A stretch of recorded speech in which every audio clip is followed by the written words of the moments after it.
Pelo sinal da Santa Cruz, livrai-nos Deus, nosso Senhor, dos nossos inimigos, em nome do Pai, do Filho e do Espírito Santo. Amém. Meu Senhor e meu Deus, creio firmemente que estás aqui, que me vês, que me ouves. Adoro-te com profunda reverência, peço-te perdão dos meus pecados e graça para fazer com fruto esse tempo de oração. Minha Mãe Imaculada, São José, meu Pai e Senhor, meu anjo da guarda, intercedei por mim.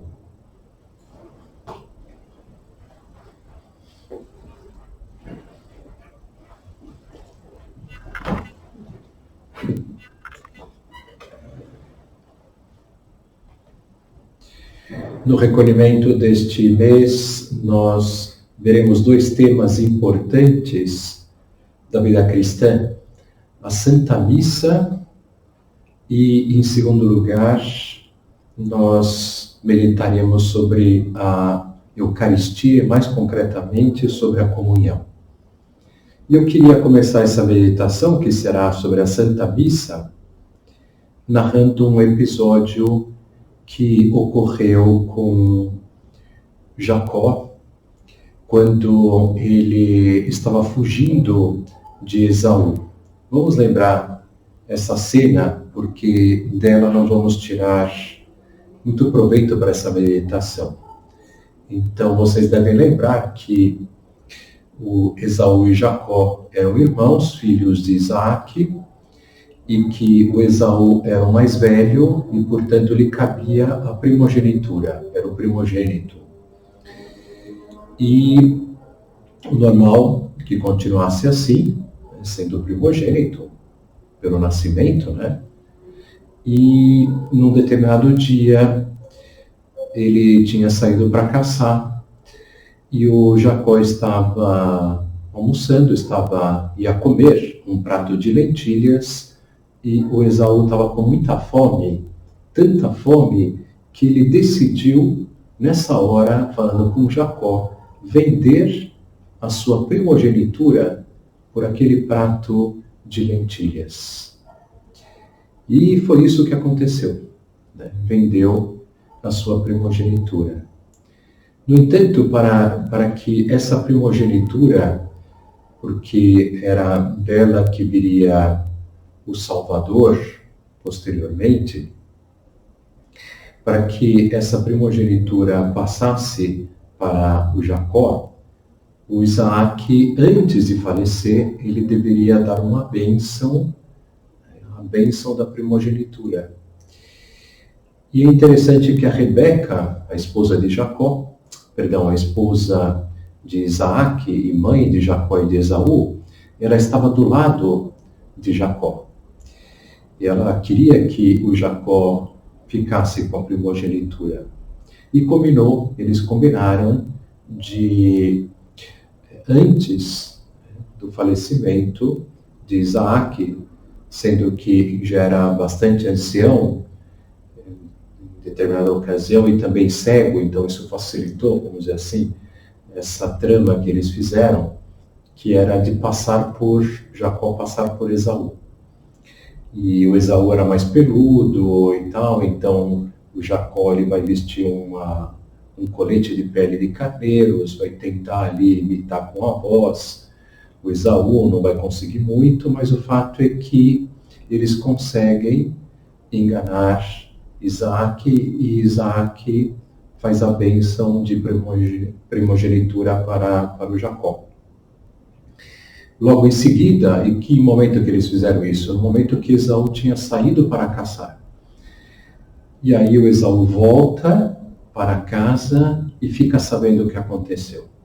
Vocês podem imaginar que sentimentos vieram no seu coração. Ficou com muita raiva, e ele vai dizer para Rebeca, no momento que Jacó não estava junto, que ele irá matar o seu irmão.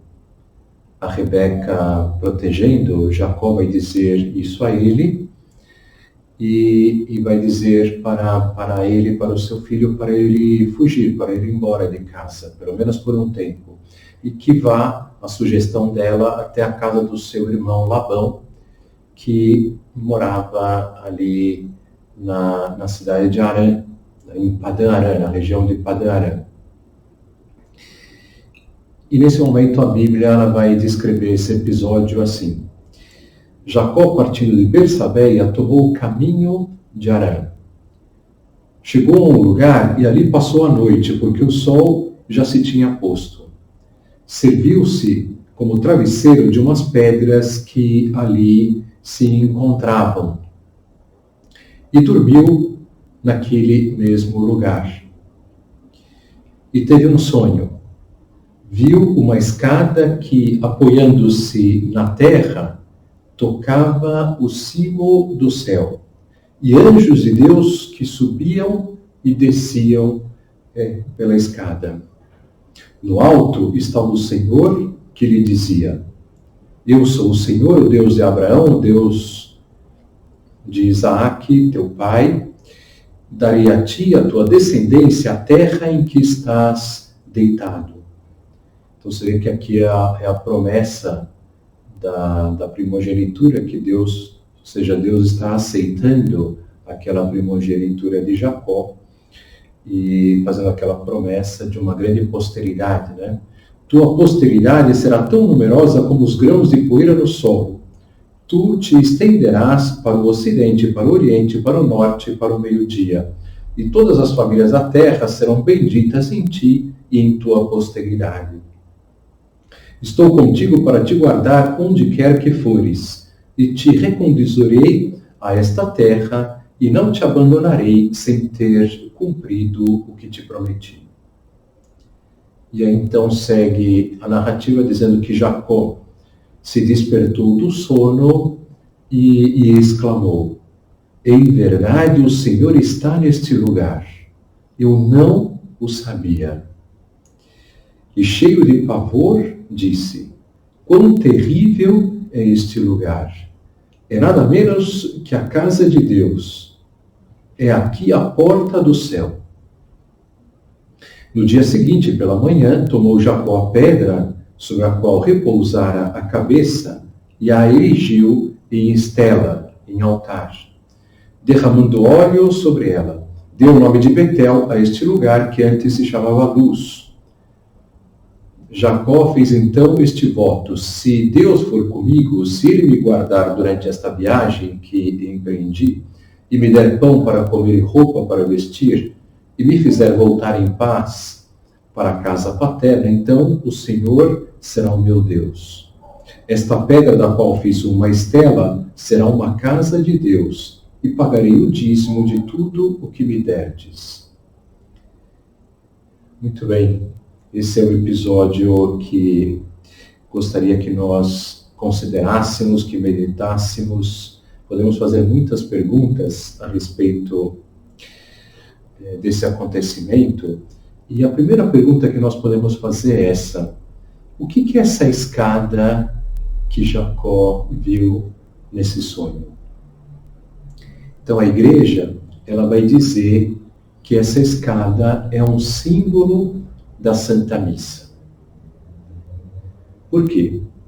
Porque a Santa Missa une o céu à terra.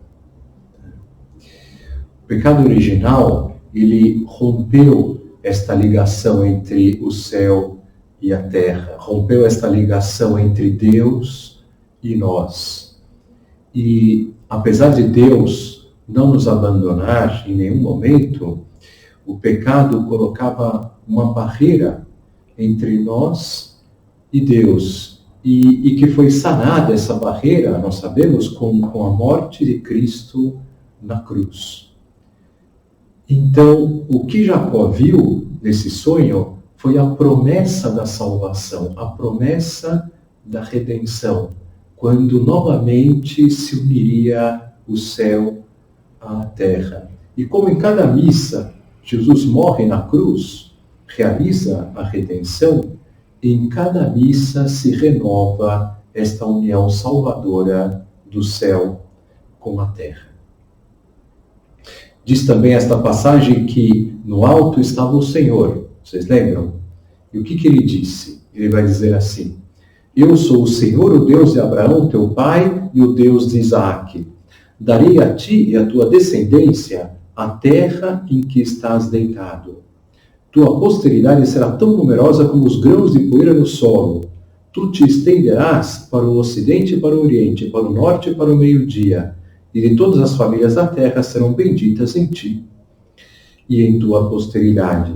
Estou contigo para te guardar onde quer que fores, e te reconduzirei a esta terra, e não te abandonarei sem ter cumprido o que te prometi. Então, no alto estava o Senhor, isto é, no céu. No céu estava o Senhor. E o que Deus lhe diz? Que lhe dará uma numerosa descendência. E essa é a imagem de todos aqueles que formarão a linhagem dos filhos de Deus a partir da redenção. Do momento que se estabelecer essa escada, essa ligação entre o céu e a terra. Então, toda essa linhagem que vai vir após Cristo, depois de Cristo.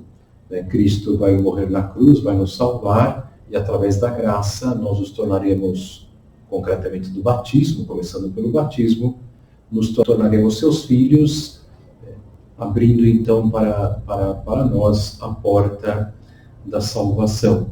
E que Ele estará conosco para nos guardar, para nos conduzir ao céu, e não irá nos abandonar. E em seguida, Jacó se desperta do sono e diz: em verdade o Senhor está neste lugar. Eu não o sabia. E cheio de pavor ajuntou: quão terrível é este lugar! É nada menos que a casa de Deus. É aqui a porta do céu. Então essas palavras se aplicam perfeitamente à Santa Missa. O Senhor está neste lugar. Quão terrível é este lugar! Que é o mesmo que dizer quão assombroso é este lugar. É nada menos que a casa de Deus. Então, a igreja, toda a igreja é a casa de Deus, é onde está Deus de modo concreto e especial no sacrário. Jesus Cristo está ali no sacrário, onde está Cristo está o Pai e o Espírito Santo, a Santíssima Trindade. A igreja é a casa de Deus. Mas na hora que começa a missa, será a casa de Deus de uma maneira especialíssima, porque ali vai ocorrer um grande mistério, e de tal forma que podemos dizer quão assombroso é este lugar, como disse Jacó. Quando começa a missa, nós sabemos que estará ali a Santíssima Trindade, mas não só a Santíssima Trindade, mas todos os anjos, todos os santos, as almas do purgatório. E por isso nós não podemos nos acostumar com este mistério. Nós teríamos que dizer, toda vez que começa uma missa, como Jacó, quão assombroso é este lugar. Que mistério tão grande irá acontecer agora. Jacó ficou cheio de pavor, de espanto. Avivar a nossa fé. Nós não podemos nos acostumar com a missa.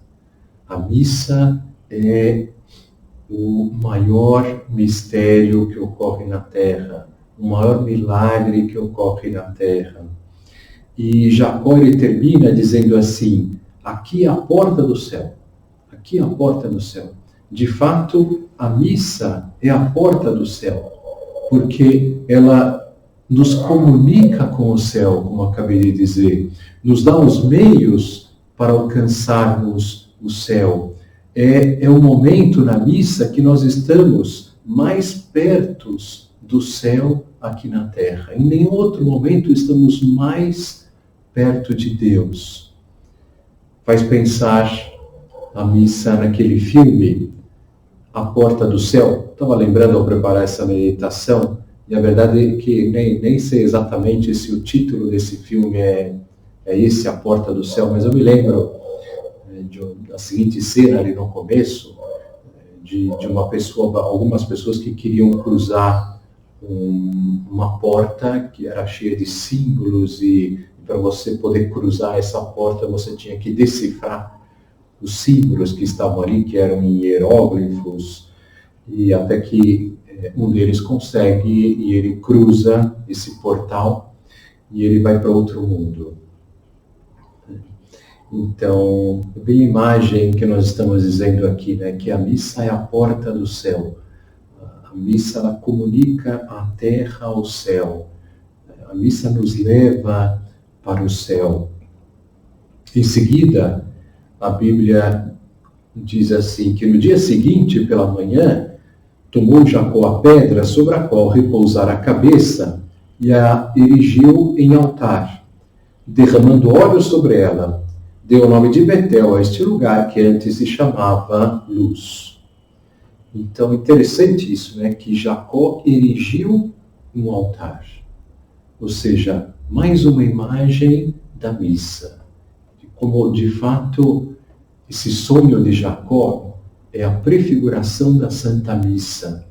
Então, aquela pedra, ele vai utilizá-la para fazer o primeiro altar. É a primeira vez na Bíblia que se narra isso, que se erige um altar. E a partir daí, se faria dessa forma. Todo o altar de todas as igrejas é sempre, de modo mais comum, a igreja pode até permitir que não seja, mas o modo mais comum é que seja uma pedra. E para a dedicação desse altar, o sacerdote ele vai derramar óleo, o bispo, fazendo esse ritual, vai derramar óleo sobre esta pedra. Então, até hoje é assim, veja só. E ele deu o nome de Betel, aquele lugar quando se chamava Luz. E Betel significa a casa de Deus. Então, agora, nós podemos pensar já em outro aspecto desse sonho de Jacó, que foi ver esses anjos subindo e descendo essa escada. E o que isso pode significar? Pensando na missa, como nós estamos associando, né, essa imagem à Santa Missa. Então a igreja, ela nos revela que os anjos subindo e descendo naquela escada são anjos que estão levando determinados dons da terra para o céu e trazendo do céu determinados dons. E que dons são esses? São justamente os 4 fins da Santa Missa. Vocês já devem ter ouvido falar nisso, que a missa ela tem 4 fins. E quais são esses fins? Tem um nome até mais, mais pomposo, vamos dizer assim, né? Tem o fim latrêutico, eucarístico, impetratório e propiciatório. São os nomes originais desses fins da Santa Missa. Depois nós podemos traduzir em umas palavras mais próximas. O fim latrêutico significa adoração. Latria, adoração. Eucarístico, ação de graças. Impetratório, petição, pedir. Propiciatório, pedir perdão. Então a missa ela tem esses 4 fins: adoração, ação de graças, petição de graças e petição de umas graças especiais, que é a petição de perdão. Então, nós podemos entender isso pensando em como Deus nos salva. Por que a missa tem esses 4 fins? Porque Jesus Cristo, ele nos salvou na cruz e ao longo da sua vida, fazendo essas 4 orações. A oração de adoração, ação de graças, petição e reparação, petição de perdão. Então, Jesus Cristo, lá no alto da cruz, estava adorando em nome de todos os seus filhos que não o adoram. Ou seja, que nenhum de nós vai se salvar se nós não reconhecemos a Deus como Senhor, como Deus, como Criador de todo o universo. Se não o adorarmos, então, Jesus Cristo, para nos salvar, ele estava adorando em nosso nome. E nós dizemos que essa adoração é uma oração de subida, porque está sendo em nome dos homens, né? Então, está subindo da terra para o céu, para o Pai, a oração de adoração. Depois Cristo estava agradecendo em nome de todos os seus filhos que não agradecem.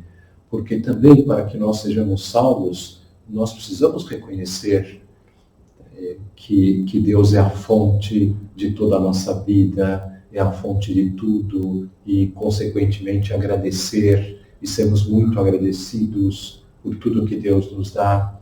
Então, Cristo estava agradecendo em nome de todos os seus filhos que não agradecem. Também essa é uma oração de subida. Depois, Cristo estava pedindo ao Pai graças para nós e uma graça muito especial, que é a nossa salvação.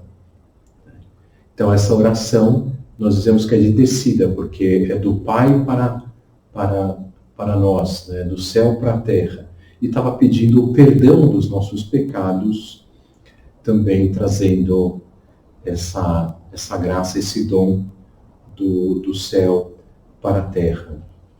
Então, nós dizemos que essas são as orações sacerdotais. Orações sacerdotais. As orações de salvação. Nós nos salvamos fazendo estas orações. E nós também salvamos o mundo fazendo essas orações, assistindo à Santa Missa. E sendo assim, corredentores. A Igreja nos ensina essa verdade, que Cristo é o Redentor, mas que Ele se associa a nós, Ele quer que nós o ajudemos na salvação do mundo. E, portanto, nós somos corredentores. E qual é o grande momento de nos unir a Cristo para salvar o mundo? Na Santa Missa. Na Santa Missa. Fazendo essas orações sacerdotais. Todos nós também, como batizados, nós recebemos, a Igreja nos ensina, uma alma sacerdotal. Essa missão de sermos Cristo também Salvador. Então, toda a nossa vida deve ter esse foco de servir, ser instrumento de Deus para tudo aquilo que nós fazemos e passamos nessa terra seja instrumento de salvação. E vamos associar isso a essas orações, adorando em nome de todos aqueles que não adoram, agradecendo em nome de todos aqueles que não agradecem, pedindo graças e especialmente a salvação, e pedindo o perdão dos pecados de todos os homens. Assim, nós dizemos que assistir à missa é fazer estas orações, que são os 4 fins da Santa Missa, unindo-nos a Cristo na cruz. Agora, eu queria fazer outro comentário a respeito da Santa Missa, que é esse. Todos vocês já devem ter ouvido falar dessa expressão que aparece na Bíblia, que é esta: a abominação da desolação. E onde aparece essa expressão? Essa expressão aparece tanto no Novo Testamento, com São Mateus e São Marcos, como também no Antigo Testamento e, de modo concreto, nas profecias do profeta Daniel. Então, vamos começar pelo Novo Testamento.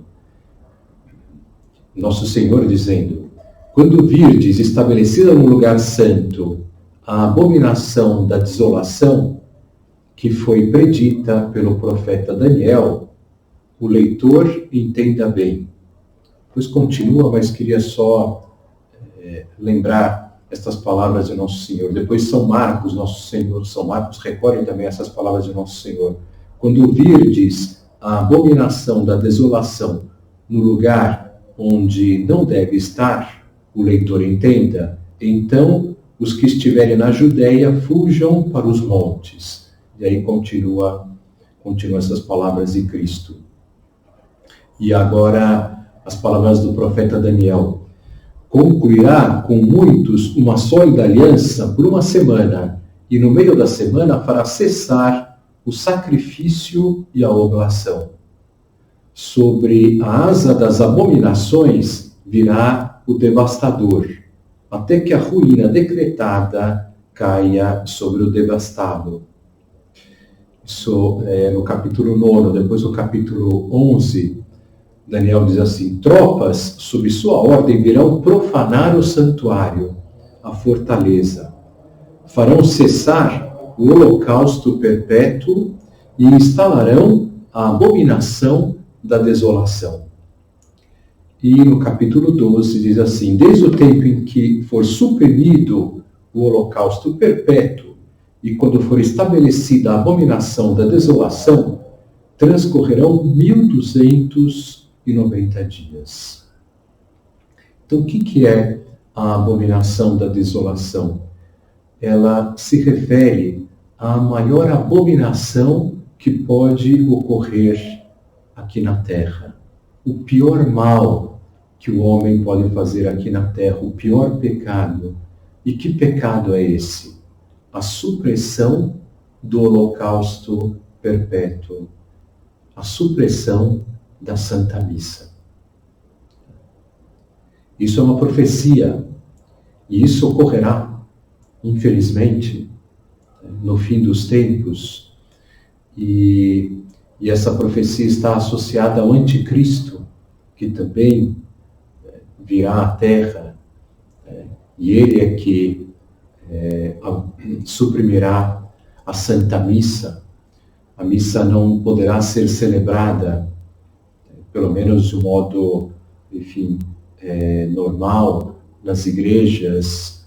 As pessoas que celebrarem, talvez, nós não sabemos com detalhes, mas talvez alguém ou alguns sacerdotes conseguirão celebrar as escondidas, como nas catacumbas nos primeiros tempos do cristianismo. E isso será a abominação da desolação. Por quê? Porque a missa, apesar de toda a maldade humana, de toda a maldade que existe no mundo, é a missa que está sustentando, dizem os santos, o mundo para que ele não se transforme no inferno. Para que ele não se destrua. E também diz as profecias que nesse período da abominação da desolação, o mundo vai estar sujeito às maiores barbaridades, justamente porque as missas não estarão sendo celebradas. E haverá uma atuação do demônio terrível no mundo, terrível. Penso que nós não precisamos de mais argumentos para perceber a importância da Santa Missa. Veja só. A pior coisa que pode ocorrer na face da terra é a supressão do holocausto perpétuo. A supressão desse mistério que é a Santa Missa. Porque é ela que une o céu à terra. A igreja é, e mais especificamente quando ocorre a missa, um lugar assombroso, que causa espanto, como dizia Jacó. E através da missa que o inferno não se instaura neste mundo. Peçamos a Nossa Senhora que nos ajude a entender cada vez mais a importância da missa e o bem que ela faz para nós e para o mundo inteiro. Que nós estejamos sempre aprofundando nesse mistério. Toda certeza, para muitos de vocês, nunca haviam pensado nisso, na verdade, nunca haviam estudado essa profecia do Daniel, do profeta Daniel. Talvez já tenham lido, mas em passagem, mas não tenham entendido, como nós explicamos aqui agora, é o mistério da Santa Missa. E como é um mistério, nós podemos aprofundar quanto quisermos. Não se esgota, não há limites nos mistérios de Deus e nas coisas de Deus. E que cada aprofundamento neste mistério nos leve a ter um amor maior por essa ação divina que todos os dias se repete na face da Terra.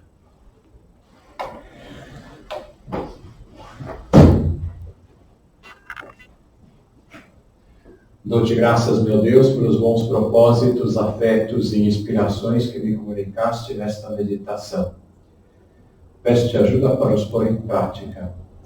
Minha Mãe Imaculada, São José, meu Pai e Senhor, meu anjo da guarda, intercedei por mim.